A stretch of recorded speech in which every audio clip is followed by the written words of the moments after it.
आज एसआयटी कमिटीच्या माध्यमातून जिल्ह्यामध्ये अवैध दारूच्या परवान्यासंदर्भात ज्यांना कोणाला तक्रारी असेल त्यांनी तक्रारी देण्याचं आश्वासन जिल्हा प्रशासनाच्या माध्यमातून करण्यात आलेलं होतं।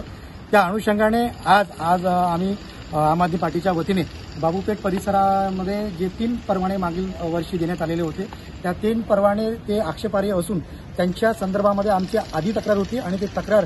कारवाई न झाल्यामुळे आज ते परत एसआयटी कमिटीच्या समोर ते तक्रारी आज आम आदमी पार्टीच्या माध्यमातून आमच्या मार्फत ठेवण्यात आलेल्या आहे। या तीनही बाबूपेठमधील नवीन परवाने आणि स्थलांतरित परवाना या तीनही याची परत एकदा चौकशी करून या परवाने रद्द करण्यात यावे आणि जनतेमध्ये जो आक्रोश होता तो शांत करण्यात यावा अशी मागणी आम आदमी पार्टीच्या मदतीने एसआयटी कमिटीच्या समोर ठेवण्यात आलेली आहे।